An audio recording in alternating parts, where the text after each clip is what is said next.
बिस्मिल्लाहिर्रहमानिर्रहीम। अस्सलाम वालेकुम डियर व्यूअर्स। आज के लाइव सेशन में मैं आप सबको खुशामदीद कहता हूँ। टुडे इज़ 11 मई 2022 एंड इट इज़ वेडनेसडे। आज की अगर हम लोग मार्केट की बात करते हैं कि आज के दिन जो है वो मार्केट ने कैसा परफॉर्म किया, कैसी रही मार्केट, इसको जो है हम लोग देख लेते हैं। जैसे ख़ास तौर पर अगर आप आज की बात करते हैं तो आज के दिन जो है वो इंडेक्स की जो क्लोजिंग हुई 42,863 की, तकरीबन जो है मार्केट जो पॉइंट गिरी 641 मार्केट नीचे डाउन जो है वो आज के दिन क्लोज हुई। वॉल्यूम्स की बात करते हैं तकरीबन 167.5 मिलियन शेयर का काम आज के दिन देखा गया। आज जो है ओपनिंग के साथ ही मार्केट प्रेशर में ही रही। जो ही मार्केट ओपन हुई उसके साथ ही 2-3 मिनट के बाद मुसलसल जो है मार्केट के अंदर सेलिंग प्रेशर देखा गया और आहिस्ता आहिस्ता करते करते जो तकरीबन मार्केट ने आज के दिन अपना लो लगाया था तकरीबन 42,394 का, और तकरीबन इसी के करीब करीब 42,400 जो है वो 42,463 पर मार्केट पहुंच गई थी तकरीबन 1 बजकर जो है वो 3 मिनट। फिर उसके बाद थोड़ी सी मार्केट के अंदर रिकवरी आई और फिर दोबारा मार्केट ने जो है एक डबल बॉटम बनाकर फिर आहिस्ता आहिस्ता जो है तकरीबन टाइम मेरे पास शो हो रहा है उस वक्त 2 बजकर 36 मिनट, और फिर आहिस्ता आहिस्ता मार्केट के अंदर जो है वो रिकवरी आई और डे एंड पर मार्केट थोड़ी सी ऊपर जाकर क्लोज हुई तकरीबन 641 पॉइंट डाउन करने के बाद 42,863। लो जो लगाया था मार्केट है तकरीबन 42,394 का और क्लोजिंग है 42,863, तकरीबन 300-350 400 पॉइंट के करीब मार्केट ने आखिर में जो है वो रिकवर किए गए। आज के दिन के अगर हम लोग वॉल्यूम लीडर्स की बात करते हैं जिनमें WTL, सिनर्जी, पाक इलेक्ट्रॉन, PRL और TRG शामिल हैं और ये तकरीबन सारे ही आज के दिन डाउन जो है वो नेगेटिव क्लोज हुए हैं। रिजल्ट की अगर हम लोग यहाँ पर नजर दोहराएं तो रिजल्ट कोई खास यहाँ पर नजर नहीं आ रहे और खास ऊपर बोर्ड मीटिंग भी कुछ अच्छी यानी कि कुछ सिग्निफिकेंट हमें दिखाई नहीं दे रही है। इंडेक्स का अगर हम लोग ओवरव्यू करते हैं कि आज के दिन इंडेक्स जो है उसकी क्या पोजीशन रही, ओवरऑल जो है इंडेक्स हमें नेगेटिव ही नजर आ रहा है। टोटल केस इंडेक्स में 10 कंपनियां जो है वो ऊपर रही, 84 कंपनीज जो है वो डाउन रही और तकरीबन 6 कंपनीज ऐसी थी जिनमें कोई चेंज वगैरह नहीं देखा गया। आज के दिन जो है कमर्शियल बैंक की बात करते हैं तो हबीब बैंक और बैंक अभी पॉजिटिव रहे, बाकी सारी तकरीबन कमर्शियल बैंक जो है वो नेगेटिव रहे, जिसमें UBL, MCB, मिजान बैंक वगैरह शामिल आई है। फर्टिलाइजर तकरीबन सारा ही हमें नेगेटिव नजर आ रहा है। ऑयल एंड गैस एक्सप्लोरेशन में OGDC और PPL पॉजिटिव नजर आ रहा है, जबकि मारी और POL जो है वो नेगेटिव है।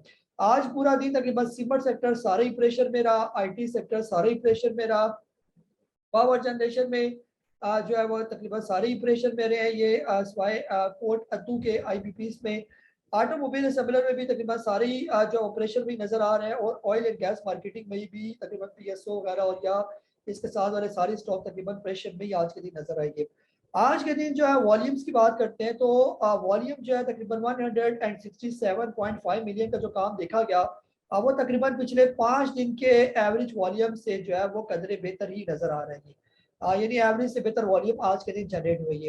अस्सलाम वालेकुम, आई एम काजी नबील। मैं यहाँ पर airschool.com में आपके लिए लाया हूँ स्टॉक मार्केट के लिए जो काम करना चाहते हैं एक बिगिनर कोर्स। अगर आप हाउस वाइफ हैं या हाउस जॉब कर रहे हैं या इसके अलावा आप कोई भी किसी बिजनेस से वाबस्ता है या कहीं भी आप मुलाजमत करते हैं, आप चाहते हैं एक साइड अर्निंग का कोई बिजनेस आपका होना चाहिए, तो मैं समझता हूँ कि stock market is the best side way business. आप इसको फुल टाइम भी कर सकते हैं और साइड बाय साइड किसी और काम के साथ भी कर सकते हैं।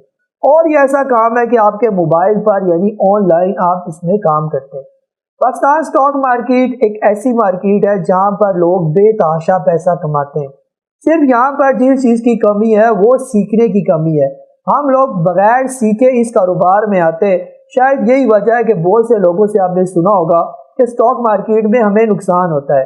दुनिया का कोई भी कारोबार बगैर सीखे नहीं आ सकता, तो आप लोग खुद सोचे कि स्टॉक मार्केट का कारोबार बगैर सीखे कैसे आ सकता है।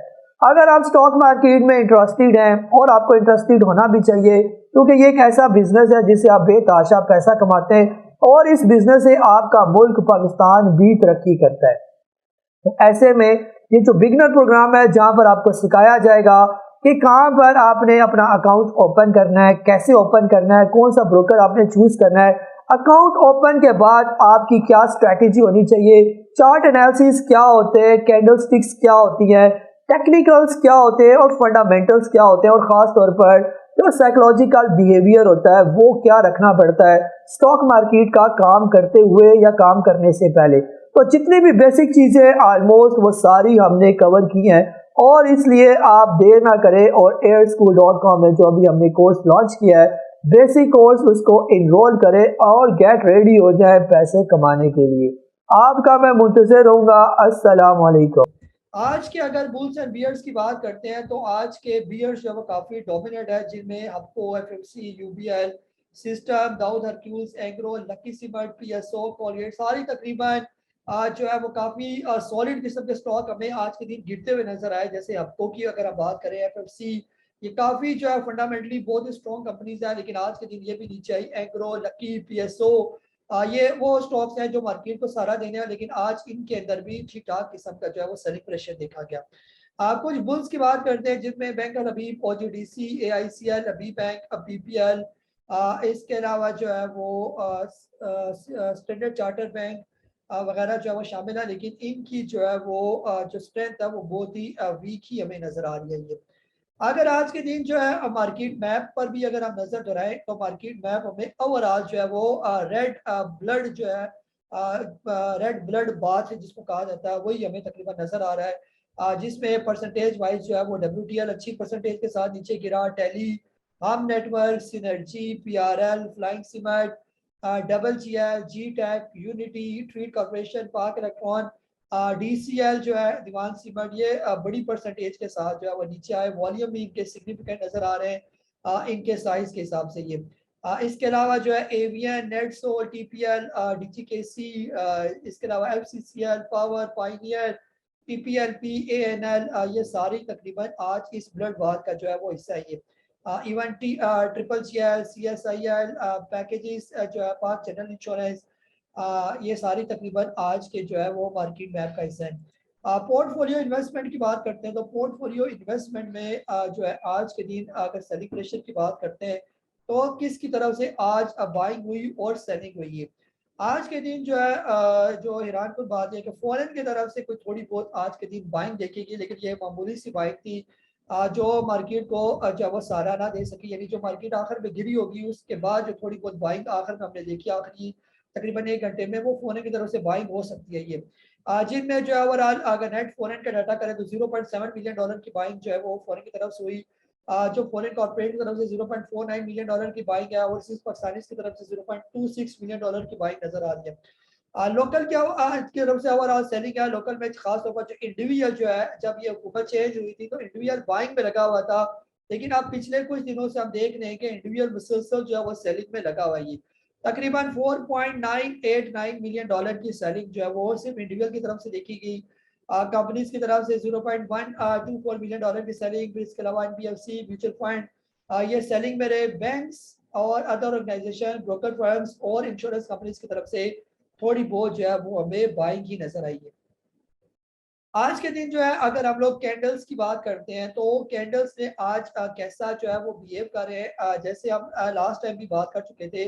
जो खास तौर पर मार्केट के जो इम्पोर्टेंट सपोर्ट हमने बात की थी 42,700 का लेवल जो है मार्केट के लिए ये इम्पोर्टेंट लेवल होना चाहिए, क्योंकि ये वो लेवल है, जैसे अगर मैं यहाँ पर इसको ड्रा करूँ तो तकरीबन ये वो लेवल है जहाँ पर मार्केट एक दफा नहीं बल्कि 2 3 4 5 दफा इस लेवल को जो है मार्केट पहुंची। और आज के दिन अगर आप देखें तो मार्केट ने जो है इस लेवल को दोबारा टेस्ट किया। ये इससे पहले तकरीबन अगर हम लोग इंडेक्स की बात करते हैं तो इस लेवल को इंडेक्स ने 8 मार्च 2022 को जो है वो टेस्ट किया, और आज तकरीबन 1.5 महीने के बाद दोबारा मार्केट उसी लेवल पर आ गई जहां पर ये 8 मार्च 2022 को थी। और उससे पहले मार्केट इस लेवल को इसने तकरीबन 2 दफा टेस्ट किया था, दिसंबर 2021 में, फिर उससे पहले जो है वो 13 अक्टूबर 2021 को, और उससे पहले जो है अगर आप बात करें तो तकरीबन जो है ये लेवल है 11 मार्च 2021 को, यानी पिछले साल भी मार्केट अपने इसी लेवल पर मौजूद थी।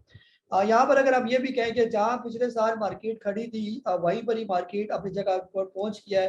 तो तकरीबन एक ही जैसे अल्फाज हैं ये। तो अब यहाँ पर यदि अगर हम लोग टेक्निकली बात करें मार्केट की, तो फिलहाल जो टेक्निकल सपोर्ट जो है वो किसी सूरत हमें उस तरह जो है वो सपोर्ट देती हुई नजर नहीं आ रही। जैसे खास तौर पर अगर जिस तरह आज मार्केट ने डिप लिया, ये अगर हम मार्केट के डिप का जो है एक लाइन ड्रा करें यहाँ पर, ये मार्केट ने आज के दिन बॉटम बनाया था। इससे पहले मार्केट ने इस तरह का बॉटम जो है वो अगर बनाया तो पिछले साल जो है यानी इस टाइम मार्केट यदि अगर इससे नीचे कहीं आई होगी, तो इस यानी कि ये वो लेवल है जहां पर मार्केट इस लेवल को टच करके नीचे आई। उससे पहले पहले मार्केट नीचे नहीं आई थी, यानी कि इस लेवल के यानी नीचे करके ये यानी जिसकी आज मार्केट ने सपोर्ट ली, ये सितंबर 2020 और इसके अलावा आई थी एक दफा 20 जून 2020 को इतने नीचे लेवल पर आई थी। इससे पहले जब भी मार्केट नीचे आई वो थोड़ी ऊपर ही रही, यानी कि इस लेवल के यानी कि जो टेस्ट लेवल है वहां पर मार्केट सिर्फ आज के दिन ही पहुंच सकी है। अब यहाँ पर जो है जो खास तौर पर जो टेक्निकल्स की हम लोग बात करते हैं, तो टेक्निकल्स जो है वो कब कब काम करते हैं, ये बहुत इंपॉर्टेंट है यहाँ पर स्टॉक मार्केट के अंदर। आप लोगों की इंफॉर्मेशन के लिए भी यानी कि आपकी मालूमात में भी इजाफा होगा कि बाज़ औक़ात ये होता है कि टेक्निकल्स जो होते हैं प्रॉपर तरीके से काम कर रहे होते हैं ये, यानी जहाँ पर मार्केट की सपोर्ट होती है, मार्केट वहाँ पर आती है, वहाँ पर सपोर्ट लेवल पर जब पहुँचती है तो वहाँ पर बाइंग आती है और फिर मार्केट वहाँ से बाउंस बैक करती है, फिर ऊपर जाती है, फिर एक रेजिस्टेंस लेवल आता है, वहाँ से फिर सेलिंग आती है, मार्केट नीचे आती है। अब मुख्तलिफ जगह पर मुख्तलिफ कैंडलस्टिक पैटर्न बनते हैं, चार्ट्स बनते हैं, इंडिकेटर्स जो है प्रॉपर काम कर रहे होते हैं। वो तब होते हैं जब जो है वो मार्केट नॉर्मल रूटीन में चल रही हो और मुल्क के हालात या इंटरनेशनल जो पोजीशन चल रही होती है वो भी बिल्कुल नॉर्मल कंडीशन जो है वो चल रही हो। ये जैसे जो है हम कहते हैं कि जो स्टॉक मार्केट का जो साइकिल है वो बिल्कुल ऐसे ही है जैसे हमारी जिंदगी का साइकिल होता है। ये हमारी जिंदगी में जैसे सुबह आती है, फिर दिन आता है, शाम आती है, रात आती है।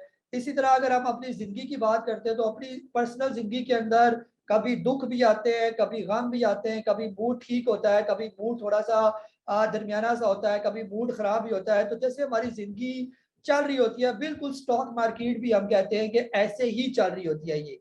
लेकिन बाज़ औक़ात ये होता है कि कुछ एबनॉर्मल सा बिहेवियर हो जाता है, यानी एक बंदा ठीक ठाक होता है, थोड़ी देर के बाद कोई ऐसी चीज़ उसके साथ रूनमा हो जाती है कि उसकी पूरी लाइफ या उसकी वो जो लम्हा होता है वो पूरा डिस्टर्ब हो जाता है, ये अनचेंज हो। जैसे एक फॉर एग्जांपल मिसाल से ही आपको समझाऊंगा कि जैसे जो है हम एक रूटीन बनी हुई है कि जब किसी इंसान ने मरना होता है तो मरने के लिए जो है हम अक्सर यानी कि जो रूटीन में यही होता है कि पहले बंदा छोटा होता है, फिर बड़ा होता है, फिर बुढ़ापे को पहुंचता है, फिर उसको बीमारियां लगती हैं और फिर वो जो है वो अगले जहां जो है वो पहुंच जाता है। या इससे इसके अलावा अगर किसी बंदे ने जल्दी भी मरना होता है तो पहले किसी को कोई बीमारी लगती है, बीमारी के बाद उसका कोई ट्रीटमेंट होता है, फिर पता चलता है जी ये इसने बीमारी काटी और उसके बाद वो बंदा मर गया। ये एक नेचुरल सा प्रोसेस है। ये बाज़ औक़ात हम लोग ऐसा भी देखते हैं कि एक बंदा बिल्कुल ठीक ठाक हमारे सामने मिलकर गया, कोई बीमारी नहीं, कुछ भी नहीं, घर से निकला और थोड़ी देर के बाद पता चलता है जी इसकी मौत वाक़या होगी, यानी कि ये बंदा मर गया। ये तो ये चीज़ जो हो जाना जो बिल्कुल एकदम सडन होना, उसमें ये जो रूटीन की जो एक रूटीन चल रही थी कि पहले बंदा जो है वो बीमार होगा, फिर डॉक्टर के पास जाएगा, कुछ बीमारी काटेगा, फिर मरेगा। तो ये एक रूटीन से हटकर जब बंदा इस तरह की कोई रूटीन बन जाए या सुबह निकला तो उसका कोई एक्सीडेंट हो गया, उसे सोचा भी नहीं होगा कि आज मेरे साथ क्या हो सकता है। ये तो ये वो इंसिडेंट होते हैं जो एबनॉर्मल हम इसको कहते हैं। ये तो जब इस तरह के एबनॉर्मल इंसिडेंट मार्केट के अंदर भी हो जाएं तो मार्केट के टेक्निकल्स वक्ती तौर पर फेल हो जाते हैं। ये जैसे हमने तकरीबन मार्च 2020 में कोविड में देखा कि जब एकदम से कोविड की लहर आई तो मार्केट जो अपनी एक रूटीन के तहत जो है वो काम कर रही थी, एकदम से मार्केट के अंदर जो है वो डाउनफॉल आना शुरू हो गया और तकरीबन उस टाइम मार्केट जो थी तकरीबन 45-46 हज़ार पर थी और देखते ही देखते कुछ ही टाइम में मार्केट 28 हज़ार के लेवल पर पहुंच गई। ना करते तकरीबन 18 हज़ार पॉइंट मार्केट के अंदर से निकल के, और ये वाकया होना ये किसी टेक्निकल को फॉलो नहीं करता ये, क्योंकि एकदम से ये बीमारी आई, किसी को पता नहीं चला कि इसको कैसे जो है वो हैंडल करना है, क्या होगा, दुनिया मर जाएगी, खत्म हो जाएगी, एक तरफ जो है पूरी दुनिया में अफरा तफरी सिचुएशन क्रिएट होगी। ये वो सिचुएशन होती है जहां पर टेक्निकल्स जो होते हैं वक्ती तौर पर फेल हो जाते हैं। वहां पर कोई रेजिस्टेंस सपोर्ट जो है वो काम नहीं करती, कैंडलस्टिक पैटर्न इंडिकेटर जो है उस लम्हे जो है वो फेल हो जाते हैं, जैसे मैंने आपको जिंदगी की मिसाल दी है। अब जैसे हमारे मुल्क के अंदर जो हालात चल रहे हैं ऐसे हालात में जो है ना हमारी हुकूमत को कोई क्लियर डायरेक्शन का पता है कि आगे क्या होने जा रहा है, क्या हमारी हुकूमत जो है अपना 1.5 साल पूरा करेगी नहीं करेगी, कोई क्लियर का डायरेक्शन जो है वो बज़ाहिर ना हमें अवाम को नजर आ रही है, ना ही जो है वो हुकूमत को नजर आ रही है। आप जो अपोजिशन में बैठे हुए हैं उन्होंने भी, उनको भी ये नहीं पता कि मुल्क में आगे वो इलेक्शन करवाने में कामयाब होंगे या मुल्क किस डायरेक्शन में जाएगा। यानी आप लोगों को बेहतर तरीके से पता है कि पूरा मुल्क जो है वो एक क्योस की सिचुएशन पर है ये, यानी कि ये नहीं पता कि आगे क्या होने जा रहा है, कोई प्रॉपर इकोनॉमिक पॉलिसी हमारे सामने नहीं आ रही, हुकूमत की पॉलिसियां सामने नहीं आ रही, हुकूमत इक़्तिदार पर तो आ गया लेकिन आगे क्या होगा ये अगले 2-4 महीने में, खासतौर पर जो अगले महीने बजट होने जा रहा है उसमें क्या होगा ये। जैसे अभी हुकूमत की क़यादत लंदन गई हुई है, आप किसी को ये नहीं पता कि क्या उधर से क्या फैसले होने हैं, आगे क्या हो रहा है। तो ये जो सिचुएशन होती है इसको कहते हैं एक एबनॉर्मल सी कंडीशन, जिसमें किसी को भी नहीं पता, ना हुकूमत को क्लियर है तो ना अपोजिशन को क्लियर है, और अवाम बीच में जो है वो पिस रही है। अगर इंटरनेशनल बात करें तो इंटरनेशनल का भी किसी को भी पिक्चर क्लियर नहीं है। जिस तरह क्रूड ऑयल की प्राइसेस कभी ऊपर जाती है, कभी एकदम से थोड़ा सा जो है वो करेक्शन लेती है और फिर ऊपर जा रही है, और जिस तरह कमोडिटी की प्राइसेस बढ़ी हैं, अभी रिसेंटली जो अमेरिका ने अपना इन्फ्लेशन रेट को एकदम बढ़ा दिया, जिससे पूरे तकरीबन दुनिया के और खासतौर पर जो कमजोर मुल्क है सबकी इकोनॉमी पर जो है वो बड़ा असर पड़ा। तो ये वो इंसिडेंट होते हैं, वो इंडिकेटर्स होते हैं जिस पर जो है मार्केट एबनॉर्मल बिहेवियर करती है ये। तो अब ये एबनॉर्मल बिहेवियर कब तक चलता रहेगा, जब तक चीजें जो है वो क्लियर नहीं हो जाती। ऐसे में अगर हम ये कहें कि फिलहाल जो है मार्केट यहाँ से बाउंस बैक करेगी या यहाँ से नीचे आएगी, यहाँ पर मार्केट क्या करेगी, फिलहाल टेक्निकल्स ये बताने में जो है वो जो है वो जैसे वो कहते हैं ना कि आपकी जो है ना मतलूबा सहूलत मैसर नहीं है, तो फिलहाल टेक्निकल्स की मतलूबा सहूलत मैसर नहीं है। खास तौर पर आज के दिन जैसे मार्केट कोई यानी कि इतनी कोई बुरी खबर नहीं थी, ना कोई बहुत बड़ा हादसा हुआ, इसके बावजूद भी तकरीबन 1100 पॉइंट मार्केट जो है वो गिरी, और खास तौर पर जो इसकी इंपॉर्टेंट सपोर्ट थी वो भी सारी उसने तोड़ दी। इससे पहले भी मार्केट जब 44,400 से नीचे आई, वो भी एक एबनॉर्मल सा बिहेवियर था, उससे नीचे मार्केट को आना नहीं चाहिए था ये टेक्निकली ये, लेकिन मार्केट ने उस टेक्निकल को भी फॉलो नहीं किया, और आज भी मार्केट ने टेक्निकल को फॉलो नहीं किया। 42,700 के लेवल को उसने ऐसे ब्रेक किया जैसे ये बिल्कुल उसके लिए कोई चीज ही नहीं है, और फिर उसके बाद ये और बात है कि रिकवरी आई मार्केट के अंदर। लेकिन अब आगे आने वाले दिनों में क्या ये रिकवरी मौसर साबित होगी या नहीं होगी, लेकिन जैसे नजर आ रहा है कि अभी फिलहाल जो है डायरेक्शन क्लियर नहीं है। तो ऐसे में जो बेहतर पॉलिसी ये है कि जहाँ तक कैश आप संभाल सकते हैं अपना कैश संभालें, जब ये सिचुएशन क्लियर हो जाएगी थोड़ी बहुत पता चल जाएगा कि वाकई मार्केट अब सीधी हो गई है, थोड़े से जो हुकूमत को कोई डायरेक्शन मिल गई, कोई इकोनॉमिक पॉलिसी आ गई, या कोई पता चल गया कि अब क्या होने जा रहा है मुल्क में, क्या मुल्क में इलेक्शन होने जा रहा है, या मुल्क में जो है अभी थोड़ा डिले है इलेक्शन में, क्या होगा आगे अगले 2-4-6 महीने में, तब तक मार्केट ऐसे ही बिहेव करती रहेगी। जी गुरेज अख्तर साहब आपको अनम्यूट कर रहा हूँ मैं। अस्सलाम वालेकुम जी। अच्छा, उर्दू में तो मैं देखता ही रहा हूँ, जो बस सवाल आप, मैं कोई सवाल नहीं किया तो मैं सुनता ही रहा हूँ। अच्छा, इस तरह मैं बात ये कर लूँ कि मैं कोई 1 साल, तकरीबन 1.5 साल हो गया मुझे मार्केट में आए हुए, और जुलाई से ऑनवर्ड अब तक ब्लड बात तो ये जारी है, और मैं रुकने का नाम नहीं ले रहा। मेरा को 20 लाख के करीब लॉस हो गया था। फिर वो आपसे मशवरा करके मैंने जितने भी आपसे शेयर भी किए थे स्टॉक्स में, तो आपने कहा था स्टॉक्स तो आपके बेहतर हैं, ठीक है, वो मैंने ज्यादा लिए हैं, दुकान आपके मुताबिक खोली हुई है।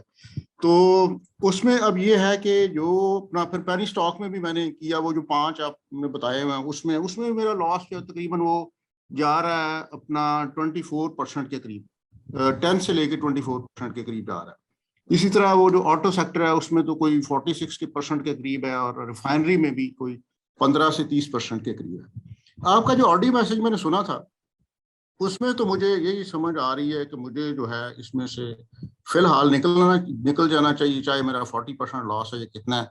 5 लाख मैंने पहले बुक किया था, और 15-16 लाख अभी तक मेरा आउटस्टैंड भी कर रहा है, वो ओवरऑल 20 लाख हो जाता है मेरा। तो क्या मुझे फिर निकल जाना चाहिए? 3 बजे मैंने कुछ फैसला किया था कि मैं निकल जाता हूँ, फिर काफी 50% कम से कम जो है अपने ऑफलोड कर देता हूँ जो भी मेरे पास स्टॉक है। लेकिन उसके बाद मैंने देखा कि थोड़ी सी लास्ट आधे पौने घंटे में वो जो तो इम्प्रूवमेंट थी, थोड़ी सी इम्प्रूवमेंट हुई, तो फिर रुक गया। क्या मुझे सुबह जो है, सुबह मैं फिर जो 50% जो है वो निकाल दूं, चाहे मेरा 40% पे है, जिस तरह मेरा रिफाइनरी में है, ऑटो में है, पेनी स्टॉक्स में है मेरा, तो क्या मुझे उसमें से सुबह के वक्त जो है पहले घंटे 1.5 घंटे में निकलना चाहिए, दरमियान में कहीं या लास्ट में निकलना चाहिए, क्या करना चाहिए? Thank you. जी सर, देखिए ना, अभी आज के दिन जो है, जो डे एंड पर जो है हमें थोड़ी सी रिकवरी नजर आई है। खास तौर पर जैसे जो लेवल बताया हुआ था 42,700 का लेवल, उससे मार्केट रिकवर हुई है। जब भी मार्केट 42,700 से नीचे क्लोजिंग देगी तो फिर कम अज कम 4,000 पॉइंट जो है वो तकरीबन 38-39,000 के करीब, यानी कि ये लेवल फिर एक्सपेक्टेड लेवल है मार्केट के यहाँ तक पहुँचने के लिए। तो अगर आपको लगे कि इंडेक्स जो है, जैसे अभी बेचने का जो टाइम है वो कोशिश करें, अगर इन्वेस्टमेंट और स्टॉक बेचने तो आखिरी टाइम तक वेट करें। 2-2:30 बजे के बाद अगर इंडेक्स जो है वही 42,700 से नीचे आ जाता है और अब यानी उसके वापस रिकवरी की उम्मीद नजर नहीं आती, तो फिर बेहतर ये है कि कुछ ना कुछ आप बेचें। और यानी फिर लेने वही स्टॉक है, ये नहीं है कि अगर यहाँ पर आप बेचेंगे तो नीचे जाकर आप कोई और स्टॉक को देखना शुरू कर दें। अगर हम जो है, अगर पहली स्टॉक आपने लिया हुआ है, फॉर एग्जांपल कोसम या डब्ल्यूटीएल लिया हुआ है, तो आप किसी और में पैसा डालें, ये स्टॉक आपका पैसा जो है वो रिकवर करके आपको देंगे ही। लेकिन ये होगा कि थोड़ा नीचे करके आप उसको अगर पिक करने में कामयाब हो जाते हैं। लेकिन जिस तरह अभी ये हालात चल रहे हैं, अगर कल के दिन मार्केट मजीद जो है वो गिरती है, जैसे अभी आखिरी टाइम जो रिकवरी आई उसमें तो बहुत इंपॉर्टेंट चांसेस यही है कि सुबह के टाइम ट्रेंड जो है वो हो सकता है रिवर्स हो जाए, पॉजिटिव वो मार्केट कल के दिन, क्योंकि जो आखिरी जो घंटे की जो रिकवरी आई है ये। लेकिन जैसे अभी अर्ज कर चुका हूँ कि यानी जिस तरह के हमारे मुल्क के हालात चल रहे हैं और इंटरनेशनल हालात चल रहे हैं, ऐसे में कोई प्रिडिक्ट करना जो है वो बिल्कुल भी यानी कि सही नहीं होगा। जैसे थोड़ी बहुत बाइंग दिखाकर फिर नेगेटिव, थोड़ी सी बाइंग दिखाकर फिर नेगेटिव, यानी कि फिलहाल जो है वो सेलिंग मोड ही जो है वो मार्केट का नजर आ रहा है। आज किसी सूरत भी खास तौर पर कल का जो स्टॉप लॉस था 43,256, जहाँ से कल जो है वो बना हुआ था, जो है लो बना हुआ था, उससे भी नीचे मार्केट को नहीं आना चाहिए था। लेकिन मार्केट की जो क्लोजिंग है नीचे करके खास तौर पर एक तो 42,700 को तोड़ना और 43,200 से नीचे क्लोज हो जाना, ये थोड़ा सा जो है वो रिस्की है ये। डे एंड पर देख लें, अगर 42,700 से नीचे फिर मार्केट चली जाती है तो फिर बेहतर ये है कि अगर कोई 20-25%, 30% से कम का अगर लॉस है तो बेच दें। अगर इससे ज्यादा का लॉस है फिर पड़े रहने दें स्टॉक, और स्टॉक ना बेचे जिसमें 30% से ज्यादा का लॉस है ये। जी नासिर तुफैल साहब, आपको अनम्यूट कर रहा हूँ मैं। जी अस्सलाम वालेकुम काजी साहब, कैसे हैं? ठीक ठाक। वालेकुम अस्सलाम। हेलो, आवाज़ आ रही है मेरी? जी जी सर, आ रही है आवाज़ आपकी। जी काजी साहब, मेरे पास अटक रिफाइनरी है, मैंने 140 पे लिया हुआ है बाइंग, और नेशनल रिफाइनरी है 236 की। तो ये तो असल में मार्केट के साथ चलते हैं, ये वापस अपनी पोजीशन पे आ जाएंगे, वो कोई मसला नहीं है। लेकिन मैं ये पूछना चाह रहा था कि अगर खुदा ना खासा मार्केट लेकर डाउन जाती है, और तो ये अटक रिफाइनरी और नेशनल रिफाइनरी में डिप में ऐड करने का कौन से रेट पे ऐड करना चाहिए इसको और लेना चाहिए? और दूसरा सवाल ये कि ये कोई आईपीओ शायद कोई सोल्यूशन है, पता नहीं इसको, सीओई या ईयूएस सोल्यूशन कोई है आईटी का, तो इसका कोई बताइएगा क्या बैकग्राउंड है? तो 214 रुपये का शेयर है, कोई महंगा इतना? ओके, शुक्रिया।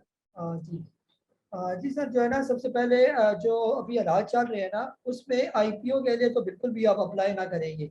ऐसे में वो बिल्कुल आप उसके अंदर जो है वो स्टॉक ऑफ हो जाएंगे। तो बेहतर ये कि जो ऑलरेडी स्टॉक मार्केट के अंदर ट्रेड हो रहे हैं, जिनका आपको पता भी है, उन्हीं के बारे में बस आप जो है कोई स्टॉक ले लें तो ज़्यादा बेहतर है ये। आईपीओ वाले स्टॉक से दूर ही रहे इन हालात में, खास तौर पर ये। जहाँ तक सर अटक रिफाइनरी की बात है, अगर आप उसके अंदर मजीद ऐड करना चाहते हैं, ऐड करने का लेवल आएगा फिलहाल तकरीबन 115 रुपए के करीब करीब। अगर ये 115 रुपए पर आकर रुक जाता है और यहाँ से बाउंस बैक हो जाता है तो वहां पर आप इसको ऐड कर सकते हैं। लेकिन अगर इसने 115 का लेवल तोड़ दिया तो फिर ये मोस्ट प्रोबेबली जो है तकरीबन 60-70 रुपए के करीब आ जाएगा ये। तो वहां पर जो है इसके अंदर आप मजीद जो है वो ऐड कर सकते हैं ये। नेशनल रिफाइनरी में अगर ऐड करना बनेगा तो 185 पर अगर ये आ जाता है और वहां पर ये रुक जाता है, मेन चीज है कि आ तो जाएगा ये, अभी 2 दिन मार्केट और गिराई इन्होंने, तो ये 185 के करीब आ जाएगा ये। तो वहां पर इसको जो है, अगर ये रुक गया, वहां पर कोई ग्रीन कैंडल इसकी बनना शुरू होगी तो वहां पर आप इसको ऐड कर सकते हैं, ये ले सकते हैं मजीद। अगर ये 185 से कहीं नीचे क्लोज हो गया तो ये फिर तकरीबन इसको भी 100 रुपए से नीचे नीचे फिर ये आता हुआ मैं देख रहा हूँ, फिर ये आ जाएगा तकरीबन 90 रुपए पर या 80 रुपए के करीब करीब। तकरीबन ऐसे ही होगा अगर ये हालात ऐसे चलते रहे, तो हर स्टॉक जो मार्च 2020 का रेट है वो एक दफा दोबारा वहां पर टच करेंगे ये। तो फिर एक दफा पूरा ग्राउंड बनाकर मार्केट का भी और स्टॉक्स का भी फिर इसको हो सकता है उठाएं और फिर इसको कोई क्रेडिट देने की कोशिश करें, देखे जी मार्केट कितनी नीचे चली गई थी और इसको कहाँ से हमने उठाया, फिर ऐसे करके ये। जी मुदस्सर अली साहब आपको अनम्यूट कर रहा हूँ मैं। अस्सलाम वालेकुम काजी साहब। वालेकुम अस्सलाम। सर, दो शेयर्स के मुतालिक इन्वेस्टमेंट पॉइंट ऑफ व्यू से पूछना चाह रहा हूँ। नंबर एक तो है सर GHNI और दूसरा है PSO। और दूसरा सर काइंडली बताइएगा, आपका कोर्स में बड़े दिलचस्पी से देख रहा हूँ, उसको कर रहा हूँ।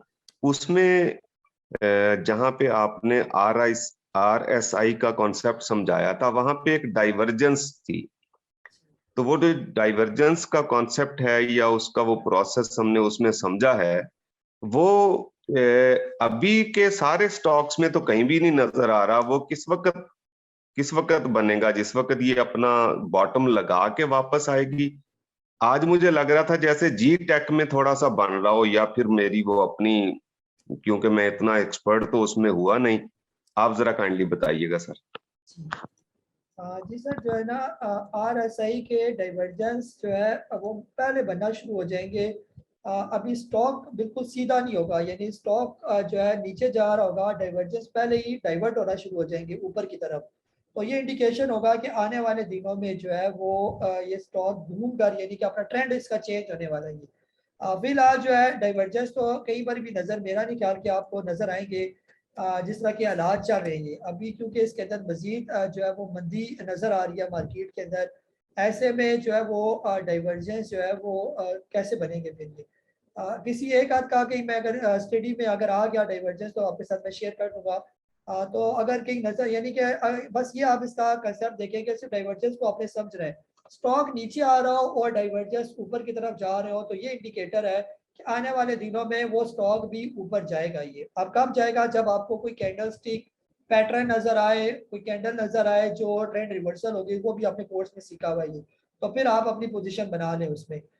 इसके अलावा जो है अगर स्टॉक ऊपर जा रहा है और डाइवर्जेंस नीचे की तरफ जा रहे हैं, तो आप समझ जाए कि ये जो ऊपर जाना है किसी भी स्टॉक का, ये आर्टिफिशियल जो है ये ऊपर जा रही है। फिलहाल तो स्टॉक भी नीचे है और सब के सब जो है वो RSI भी नीचे है और उनके डाइवर्जेंस भी फिलहाल नीचे ही जा रहे हैं। अभी कोई पॉजिटिविटी इंडिकेटर या डाइवर्जेंस हमें नजर नहीं आ रही जो ये इंडिकेट कर रहे हो कि अगले आने वाले कुछ दिनों में जो है वो मार्केट घूमेगी है। जहाँ तक आपकी PSO की बात है, अगर आप उसको इन्वेस्टमेंट पॉइंट ऑफ व्यू से लेना चाहते हैं तो फिलहाल जब तक मार्केट थोड़ी सी जो है वो स्टेबल नहीं हो जाती, तब तक बेहतर ये है कि सब्र किया जाए। जैसे हालात लग रहे हैं अभी, जैसे मैं अर्ज कर चुका हूँ कि जो मार्च 2020 के जो रेट आए हुए थे, ज़्यादातर चांसेस यही है कि एक दफ़ा वो सारे स्टॉक जो है उन्हीं रेट के करीब करीब जो है वो पहुंचेंगे। ये हर स्टॉक तकरीबन अपना बॉटम तोड़ है, अपनी सपोर्ट तोड़ है, और ये PSO भी अभी अभी तो 159 पर है, जिस टाइम में ये तकरीबन 154 से नीचे क्लोज हो गया, तो फिर ये काफ़ी तेज़ी के साथ जो है पहले 140 और 140 के बाद फिर वही मार्च 2020 का जो इसका रेट था 110 रुपए का, वहां पर ये आ जाएगा। तो ऐसे लेवल पर सही करके इसके अंदर जो है वो इन्वेस्टमेंट पॉइंट ऑफ व्यू से आप जितना भी आप पैसा डालेंगे वो बिल्कुल सेफ भी होगा और अगले आने वाले सालों में वो आपको मोर देन 100% का गेन भी देंगे। ये आप अगर GHNI की बात करते हैं तो GHNI ने अभी रिसेंटली 159 का अपना एक ब्रेक डाउन दिया और ये 144 पर पहुंचा। ये अब इसकी सपोर्ट है तकरीबन 131 पर। अगर ये 131 पर रुक गया, और वैसे भी ये उम्मीद नहीं है कि यहाँ पर ये रुकेगा क्योंकि ये बहुत ही वीक किस्म की इसकी सपोर्ट है ये, तो फिर मोस्ट प्रोबेबली ये रुकेगा जहाँ पर मार्च 2020 में ये 56 रुपीज पर आ गया था। ये GHNI अगर ये इस रेट पर आ जाता है 60 रुपए के करीब करीब, तो वहां पर ये बेस्ट अपॉर्चुनिटी होगी आप GHNI के अंदर इन्वेस्टमेंट करें। जैसे 60 रुपए पर आया और फिर उसके बाद इसने 344 रुपए का हाई भी लगाया। ये 60 रुपए वाला स्टॉक अगर ये 344 पर दोबारा चला भी जाएगा, और चला गया अगर आपने 60 रुपए पर लिया हो, तो ये कम अज कम जो है वो 300-400% जो है आपके उस इन्वेस्टमेंट वाले पैसे को जो है वो बढ़ा सकता है ये। इसलिए थोड़ा सा बाइंग में जो है वो थोड़ा सा सब्र करें, हालात थोड़े से मुल्क के बेहतर होने देंगे। हालात जो है वो मुझे तो ऐसा लगता है कि फिलहाल आगे कुछ 2-4-6 महीने तक हालात ऐसे ही रहेंगे, और फिर हो सकता है कि हुकूमत इलेक्शन के लिए कॉल दे, फिर कॉल के बाद इलेक्शन, इलेक्शन के बाद नई हुकूमत तक जो है हो सकता है ये ऐसी सिचुएशन चलती रहे, कभी थोड़ी सी मार्केट ऊपर तो ज्यादा सी मार्केट नीचे, फिर थोड़ी सी ऊपर ज्यादा से नीचे।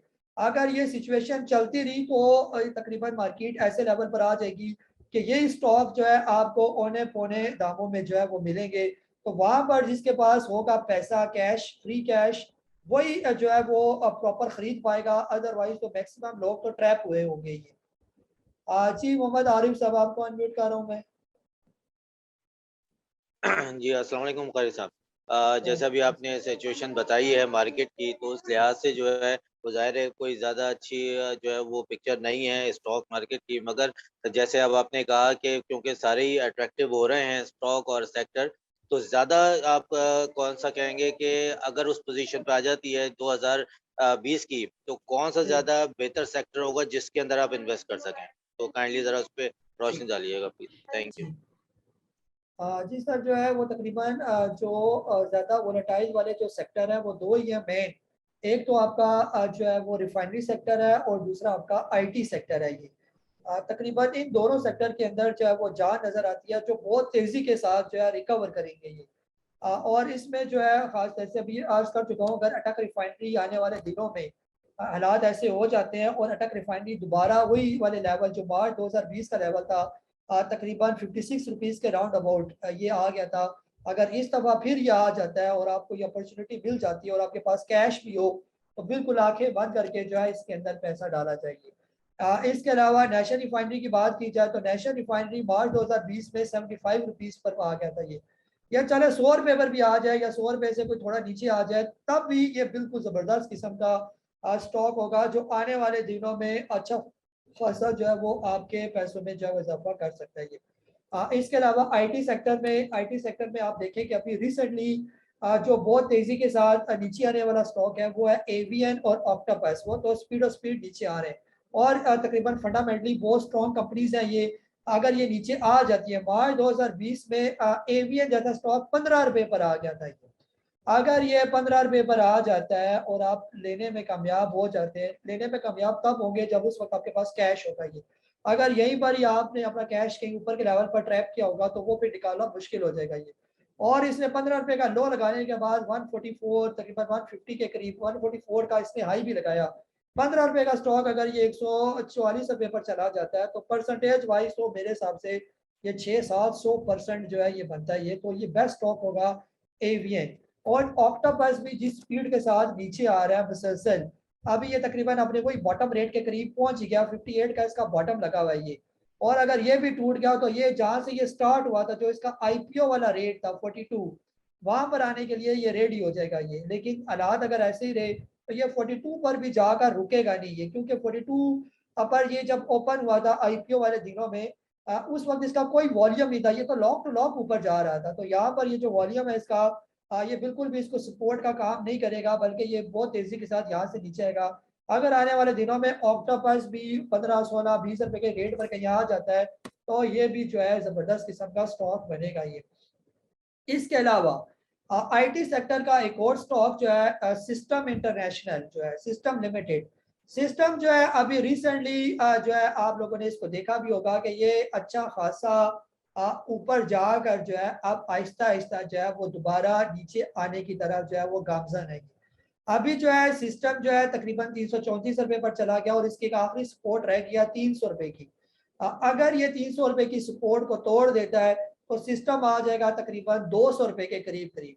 और 200 रुपए पर अगर ये हालात बेहतर हुए तो ये रुक जाएगा, अदरवाइज ये भी दोबारा आ जाएगा 100 रुपए से नीचे नीचे। तो सिस्टम, एवीएन, ऑक्टोपस और नेशनल रिफाइनरी, अटक रिफाइनरी, ये तकरीबन सोने किस्म के, यानी कि सोने जैसे स्टॉक बनेंगे आने वाले महीनों में। और फिर इसके अलावा जो पीएसओ की मैंने बात की, जो ऑयल मार्केटिंग कंपनीज हैं, इनकी तरफ जो है वो फोकस ज्यादा होगा, आईपीपी की तरफ फोकस ज्यादा होगा।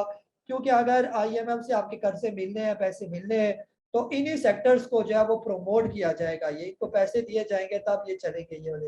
तो कैप्को, हबको, पीएसओ, बस यही मोटे मोटे 5-6 स्टॉक यानी 8-10 स्टॉक हो गए। नेशनल रिफाइनरी, अटक refinery, AVN, octopus, system, PSO और कैप्को और हबको, बस ये जो स्टॉक गिनवाए इन पर आपकी नजर होनी चाहिए। मार्च 2020 वाले रेट आपको उंगली पर याद होने चाहिए इन स्टॉक के।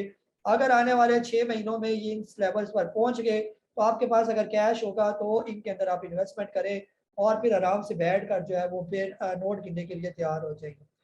जी उमर फारूक साहब आपको अनम्यूट कर रहा हूँ मैं। अस्सलाम वालेकुम सर, कैसे हैं आप? अस्सलाम वालेकुम सर, आपकी कॉल पे आज मैं एग्जिट हो गया हूँ टोटली। तो अभी नेक्स्ट क्या मतलब जो आपकी कॉल आएगी तो उस पे ले लिया जाए माल या वेट करें, फिलहाल दोबारा पूछा जाए आपसे? जी सर, इंशाल्लाह जो नेक्स्ट कॉल आएगी ना, जब तक अब कंफर्मेशन नहीं आ जाती ना कि मार्केट वाकई रिकवर होगी या नहीं होगी, हालात बेहतर होंगे या नहीं होंगे, तब तक जो है वो फ्रेश बाइंग कॉल जो है वो रिकमेंड नहीं की जाएगी। अगर आने वाले दिनों में इंडेक्स जो है 44,400 से ऊपर ट्रेड करना शुरू हो गया और उसका वॉल्यूम भी अच्छा आना शुरू हो गया, जैसे आज भी बुरा वॉल्यूम नहीं था, $160 मिलियन का तकरीबन आज भी तकरीबन काम हुआ, तो ये पिछले एवरेज वॉल्यूम से कदरे बेहतर वॉल्यूम है। जो पिछले अगर 6 महीने का भी डाटा निकाले तो 160 मिलियन जो है का जो काम हुआ वो काफ़ी बेहतर काम था ये। तो अगर आने वाले दिनों में इंडेक्स जो है 44,400 से ऊपर चला जाता है और जैसे अभी हमने सुना भी है कि तकरीबन ये जो IMF के साथ आपके मुज़ाकरात होने जा रहे हैं, मेरा ख्याल है 20 तारीख के बाद से वो मुज़ाकरात होंगे दोहा में जाके। अगर वो मुज़ाकरात भी कामयाब हो जाते हैं और इंडेक्स भी 44,400 से ऊपर ट्रेड होना शुरू हो जाता है तो फिर जो है हो सकता है आपको स्टॉक रिकमेंड किए जाए। अदरवाइज अगर ये मुज़ाकरात नाकाम हो जाते हैं IMF के, तो यहाँ तक भी खबरें जो है वो मार्केट में गर्दिश कर रही हैं कि पाकिस्तान फिर डिफॉल्टर की तरफ ना चला जाए। ऐसी सिचुएशन भी जो है वो क्रिएट हो सकती है अगर IMF आपको कर्जे नहीं देता, और ख़ास तौर पर जो दोस्त ममालिक हैं जिन्होंने एज अ रिजर्व के तौर पर पैसे आपके स्टेट बैंक में रखवाए हुए हैं और उन्होंने आपसे पैसे वापस लेना शुरू किए, तो ऐसी सिचुएशन भी क्रिएट हो सकती है। शायद यही वजह है कि अभी तक हमारी स्टॉक मार्केट भी रिकवर नहीं हो रही। पूरा एक जो है वो पॉलिटिकल सिस्टम चेंज हो गया।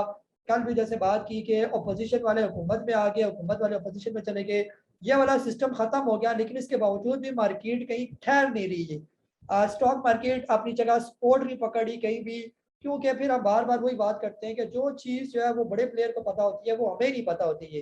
तो ये थोड़ी सी जो है वो तशवीशनाक किस्म की खबरें मार्केट के अंदर गर्दिश कर रही हैं, जिसकी वजह से जो इन्वेस्टर हैं उनके सेंटीमेंट जो है वो बिल्कुल डैमेज हुए हुए हैं। ये जी दाऊद शाह साहब आपको अनम्यूट कर रहा हूँ मैं। अस्सलाम वालेकुम सर। वालेकुम अस्सलाम। काजी साहब, जिस तरह पहली भाई ने आपसे बात की अभी, तो मैंने भी अपना सब कुछ जो है ना वो सेल किया है, जिस तरह आपकी जैसे आपकी मैसेज आई थी आज। तो आगे मैं भी यही पूछना चाह रहा था आपसे कि फिलहाल इंतजार करेंगे आपके तरफ से, जब कोई कॉल आएगी या कोई मैसेज आएगी तो फिर वही सवाल था मेरा जो पहली भाई ने किया जी। जी सर, बस फिर वही जवाब है ना, वही आप इसको आपने सुन ही लिया होगा इसको, तो बेहतर यह है कि सर फिलहाल थोड़ा सा जो है वो वेट किया जाएगी। खास तौर पर इस महीने के एंड में एक तो आपके IMF के मुज़ाकरात है और दूसरा ये जो है वो धरना और लॉन्ग मार्च और 20 लाख लोग जो इस्लामाबाद में इकट्ठा करने की जो खबरें चल रही हैं, इस महीने के एंड तक ये सारी कहानी जो है वो ख़त्म हो जाएगी। ये फिर अगले महीना जो है वो बजट का शुरू हो जाएगा, तो ये सारा कुछ जो है ये तकरीबन 1-1.5 महीने ही का काम रह गया तकरीबन। तो 1-1.5 महीने में सिचुएशन जो है वो क्लियर हो जाएगी ये। तो जो ही सिचुएशन क्लियर होती जाएगी तो मार्केट पहले ही जो है वो रिएक्ट करना शुरू हो जाएगी। तो जब तक मार्केट रिएक्ट नहीं करती, अभी तो मार्केट उल्टा ही रिएक्ट कर रही है, यानी कि इसको नेगेटिव ही ले रही है। तो जब तक ले रही है तो बेहतर ये है कि अगर आपके पास कैश मौजूद है तो बेहतर ये है कि थोड़ा सा सब्र करें, फिलहाल ना ही किसी स्टॉक के अंदर या मार्केट के अंदर फिलहाल एंट्री ना ही लेंगे। जी मोहम्मद नईम साहब आपको अनम्यूट कर रहा हूँ मैं।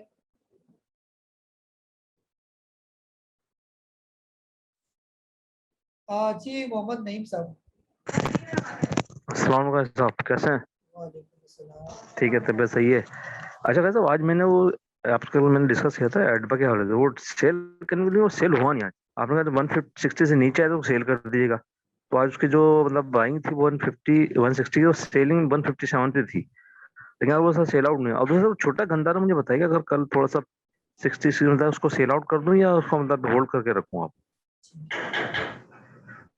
जी सर, जो है ना अभी छोटा गजारा जो है जब तक 56 रुपीज़ से ऊपर है तब तक तो ये बिल्कुल सेफ है। जब ये 56 से नीचे आ गया तो ये भी तकरीबन जो बुरे हालात आए थे मार्केट के उसमें ये तकरीबन आ गया था 35-36 रुपए के करीब, 35 रुपए पर ये आ गया था ये। तो आप देख लें बस ये आखिरी अपनी सपोर्ट पर खड़ा है 56 की सपोर्ट पर। तो अगर ये 56 की सपोर्ट तोड़ देता है तो फिर ये अगला सफर इसका तेज शुरू हो जाएगा 35-36 रुपए वाला ये। तो थोड़ा सा वेट कर जाए, 56 तक का वेट कर ले, अगर लगे तो फिर निकल आए एक दफ़ा और इसका पैसा इसी पे रखते हुए जब ये नीचे आ जाएगा 35-40 रुपए के करीब करीब, वहाँ पर ज़्यादा क्वांटिटी में आप इसको ले लेंगे तो कदरे बेहतर रह जाएंगे फिर आप। जी हामिद महमूद साहब कराची से आपको अनम्यूट कर रहा हूँ मैं। जी कायद साहब अस्सलाम वालेकुम वरहमतुल्लाह। एक तो मेरी ऑब्जर्वेशन है, मतलब अभी तक जो सीखा है उससे, और दूसरा एक क्वेश्चन है। क्वेश्चन तो ये है कि अल्लाह ना करे, मैंने अपने होशोवास में अभी तक नहीं देखा कि पाकिस्तान ने कभी डिफॉल्ट किया हो। सपोज डिफॉल्ट कर जाते तो स्टॉक मार्केट का क्या हाल होगा? मुझे तो लगता है पता नहीं कहाँ जाएगा ये तो 10-10 रुपए के या 5-4 रुपए के स्टॉक रह जाएंगे। तो ये बताइएगा एक तो। दूसरा देखें, मैथमेटिक्स थोड़ा सा मेरा बचपन से ही अच्छा है मैं ये देखूं अगर कि जो बड़े स्टॉक है उसमें 0.15% जो है ना वो कमीशन है। अगर कोई बंदा 10 दफा भी लेता है और बेचता है तो ये बनता है 1.15%, जबकि स्टॉक तो एकदम, अब कल परसों ही बल्कि कल ही ट्वीट ने अपर लॉक लगाया था। तो मतलब वो जो आपने जो रिवर्सल वाली चीजें बताई हैं, वो रिवर्सल अगर हो गया और आप जल्दबाजी में भी सपोज बेच देते हैं, मतलब वो जो सारे आपने रिवर्सल वाले बताए हुए हैं जो कोर्स में, मतलब रिवर्सल हो गया तो आप बेशक जल्दबाजी में भी। आई एम काजी नबील और मेरा प्रोफेशन है स्टॉक मार्केट। मैं स्टॉक मार्केट में पिछले 15 साल से वाबस्ता हूँ। स्टॉक मार्केट पर मेरी बेतहाशा वीडियोस यूट्यूब पर मौजूद है और तकरीबन पिछले 3 साल से मैं यूट्यूब और व्हाट्सएप पर लोगों को स्टॉक मार्केट की कंसल्टेंसी भी देता हूँ। जैसा कि आप जानते हैं कि पाकिस्तान में बहुत कम लोग स्टॉक मार्केट से वाबस्ता हैं। अगर हम पाकिस्तान का मुकाबला बाकी दुनिया से करते हैं तो हमें जो पाकिस्तान की रेशो नज़र आती है वो इंतहाई मामूली रेशो नज़र आती है। स्टॉक मार्केट को हम बहुत ख़तरनाक बिजनेस समझते हैं और अक्सर यही सुनने में मिलता है कि जो लोग स्टॉक मार्केट में काम करते हैं वो हमेशा नुकसान ही उठाते हैं।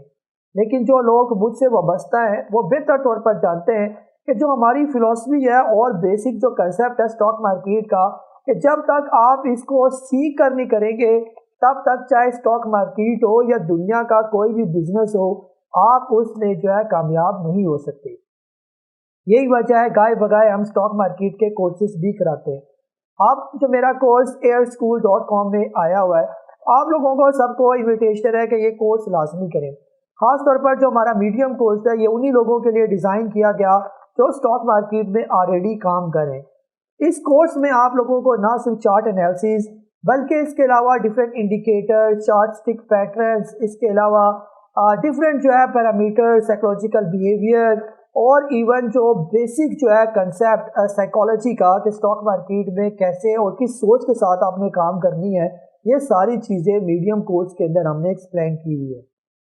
कहाँ पर कोई स्टॉक लेना है, कहाँ पर स्टॉक बेचना है और किस जगह पर जो है हमने उस स्टॉक की पोजीशन को ऑफलोड करना है, कब तक किसी स्टॉक को हमने होल्ड करके रखना है, ये सारी चीज़ें हमने अपने इस कोर्स में कवर की हैं।